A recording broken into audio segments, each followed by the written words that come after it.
Certainly if you're going to travel miles to fish for a few hours, you're going to need an outboard motor. Now there seem to be, over the last few years, there seem to be, we have waves, seasonal waves of different kinds of competitions. For instance, a few years ago it was whose boat could pull across the shallowest water. Then there's whose boat was the quietest, and I'm pretty sure I won that about 30 years ago when I originated the level chine, no slap hull that many boat builders are still using today. Lately it seems there's speed. Whose flats boat is the fastest? 60 miles an hour, 65, 70, and you have a lot of latitude out there. You can buy a lot of motors, both large and small, and so we had to think about what were we going to shoot for. What kind of speeds were necessary and what size motor did we want to put on the flats flyer. So if you look over here, we've got a couple of charts. One is on benefits. We looked at the benefits of a smaller motor. Of course it costs less, it's lighter weight, it uses less fuel, you need smaller fuel tanks, and if you have all that weight savings, the boat is easier to balance and to pull. With a large motor, the benefit of course is more speed. And you can get on plane quicker, usually. Getting on a plane quicker is not an issue with a flats flyer. With a 20-horse outboard, we can put the flats flyer on a plane at 6 miles an hour, or within 15 feet or so. So that's not an issue. There are a lot of benefits on the small motor side, but going fast does have its benefits. Let's take a look. Let's compare two boats, one that travels at 30 miles an hour and another flat skiff that travels 60 miles an hour.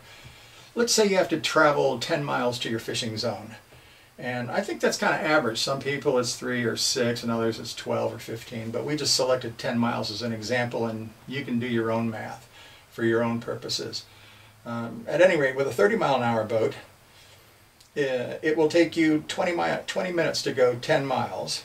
And with a 60 mile an hour boat, averaging 60 now, it will take you 10 minutes to go 10 miles. And so you have a savings there, if you look at that 10 from 20, you have a savings of 10 minutes by having a boat that goes 60 miles an hour as opposed to a boat that goes 30 miles an hour. With a 60 mile an hour boat, that's 10 minutes saved, but along the way you probably didn't see very much. The driver was happy and the passengers were probably a little nervous maybe, particularly if you're sitting on a high deck or a low deck boat where you have very low freeboard. And if you ran into something along the way, if you came upon a manatee or a partially submerged board, at 60 miles an hour, I know from experience it's virtually impossible to avoid hitting something that appears very close to your boat at those kind of speeds. 30 miles an hour, are there any benefits there? Well, you have a more comfortable ride, you get to see more, you're traveling about the speed of a seabird flying over water. And should something come up, like you come upon them, all of a sudden there's a manatee, which we have, I mention that because we come across them all the time up here in the Indian River. And that or a submerged board, a waterlogged 2x6 that you know, broke off a dock in a storm, something like that. You have at least a chance at 30 miles an hour of avoiding it.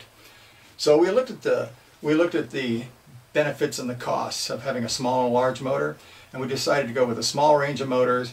And we decided that the best speed that we would design the boat for and fit the boat with were motors that would make the boat go somewhere between 30 and 40 miles an hour, 45 miles an hour. And that's cruising speed, which incidentally is virtually wide open. We think the smartest thing to do is have a smaller motor that's well built, that will run a long time, that you can run flat out, and run it close to flat out rather than have a big motor and loaf it.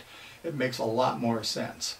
Once we made those decisions, we went looking for an outboard motor that we could deal with. We wanted just a couple of selections of motor so we could fine-tune the motor, spend a lot of time tuning the motor on location on the boat, testing lots of propellers, pitch, cup, number of blades, and really having a fine-tuned unit.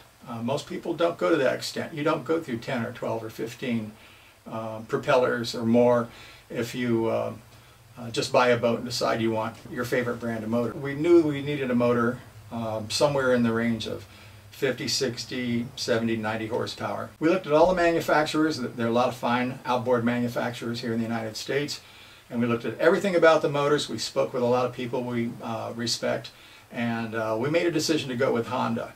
After we made that decision, we contacted Honda and asked them if they could give us a hand. That we decided that they had the best product for our purposes, and it was great. We're glad we did. Honda was so helpful. They gave us so much tech support during the development stages. About a year and a half we worked with them straight while developing and refining the hull. They helped make the Flats Flyer as good a performing boat as it is today. Probably the best motor overall is going to be the new 60 horse Honda. That's awfully small for a 25-foot boat, but it does a great job. Hondas can run thousands of hours wide open and change the oil and just keep going. So Honda's the choice on a Flats Flyer, and we recommend either a 60, or if you feel you need more motor, a 90 is plenty of motor.